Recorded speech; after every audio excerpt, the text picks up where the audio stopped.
Simon's back on the line with us again, talking about his video, Adrift. And you left us hanging in suspense, Simon. Yes.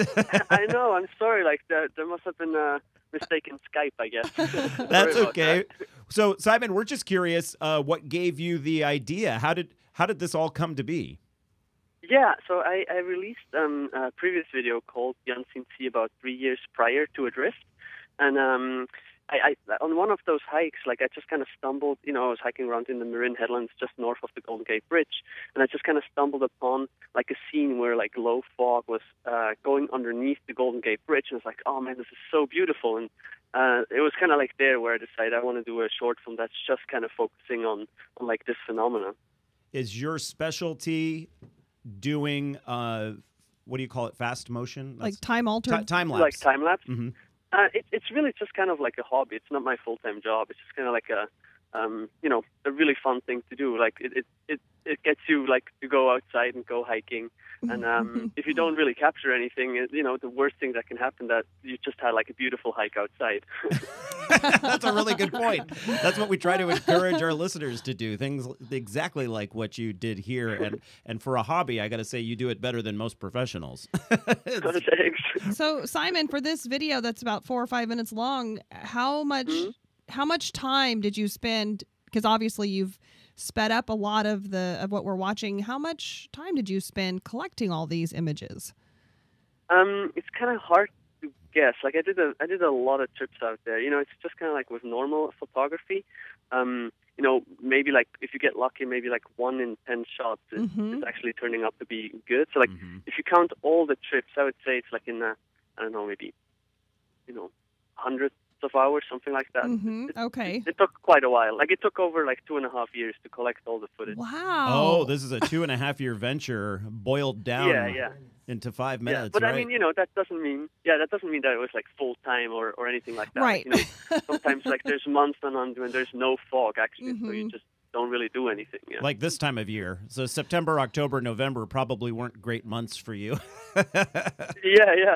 No, actually now it's getting really good, I think. Oh, good. Like, and then also like during the summer, it's very unpredictable when it's going to be, a good time to go out. Simon, for people that were watching online just a moment ago, we just saw the scene that shows, I believe this is taken from the Marin Headlands, and it shows the fog sort of wash in almost like a tide, like the wave it's coming, and it brushes up along the side of the mountain, and then it retreats, and then it comes in with a little bit more force, and then it eventually envelops you. I'm wondering, when you were shooting that, did you realize that's what it was doing, or it wasn't until you sped it up that you said, whoa, check this out? Yeah, it's funny because like in a lot of shots you don't really realize what's happening, and you only see it once you see it on the computer sped up what's happening or what's going on. But in this one it was kind of cool because it was like I could kind of see it happening, and I was like, you know what, this might turn out really cool, so I'm going to stay just a little bit longer, and I got really lucky with that one. Yeah, it is really cool. That, and I love the sped up images of the airplanes, and they look like bright moving stars. Like fireflies. Yes, that was really cool. Yeah, they do look like fireflies. Thank you. And so I noticed that the fog always appears to be moving in one direction. It does do a little eddy around the Golden Gate Bridge where it appears kind to be swirls around. Yeah, it appears to be going out to sea, but when you're there looking at it live, it doesn't really seem to be moving all that much. It really appears to be moving so much more the way that you've put this together. Yeah.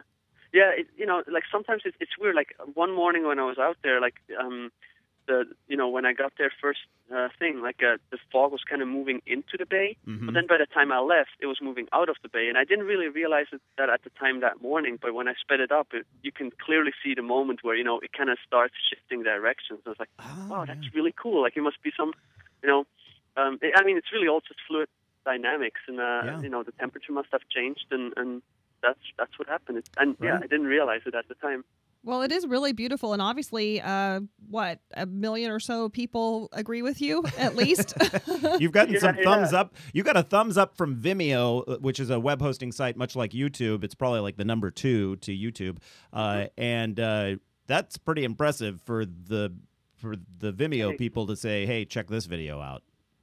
Yeah. No, I'm totally thrilled and like really humbled of like, you know, the overwhelming like positively reaction that I got from it. It's just it's really cool. Like the way it kind of makes me feel of like when I shot it, and it seems to, you know, make the viewers feel the same way. So right. that's it's really humbling. Yeah. You've paired it with music, a sort of a soothing music. Who's behind the music? That's the band Album Leaf, and I'm always been a fan of these guys, and like I just kind of stumbled upon their music, I would say like a year ago or so, and it was like, oh, that's got to be it. And that was okay with them? You had to get clearance or anything? No, actually, I contacted them and asked if they would be interested in, you know, creating a custom score, and sure enough, the guy is super cool, and wow, I was like, yeah, let's do it. Yeah, that is super cool. Well, any new project on the horizon? Not at the moment, because my wife and I, we just had a baby daughter, and so I think that's the next project. That's like an 18 or 20-year project, just so you know. I know. Speed that up. I'm just waiting until she's getting big enough to be able to carry my photography equipment as a little assistant. Right. Well, Simon, Christen, I just can't urge people enough to head to your website, to Simon Christen, that's CHRISTEN.com, to check out this Adrift video. On your website, you call it a love letter to fog, and I would wholeheartedly agree. I'm a big fan of fog. Anyone that lives coastally in California can relate to this video. It's like a love letter to the Bay Area, too. It is, yeah. It really is. It's beautiful. Simon, terrific work. Thank you so much. Thank you for joining us. We'll have you back on when you do your next project. Awesome. That's great. All right, everyone, stick around. Up next, it's all about fall color, which will lead us way outside the Bay Area, but still within California. We're back in just a moment here on the Eat, Drink, Explore Radio Network. Jerry and Marcy Eberly of Eberly Winery invite you to a Harvest Festival dinner in the Caves with Top Chef Trey Wilcox. Friday, October 18th at 6 p.m. Chef Trey Wilcox has won numerous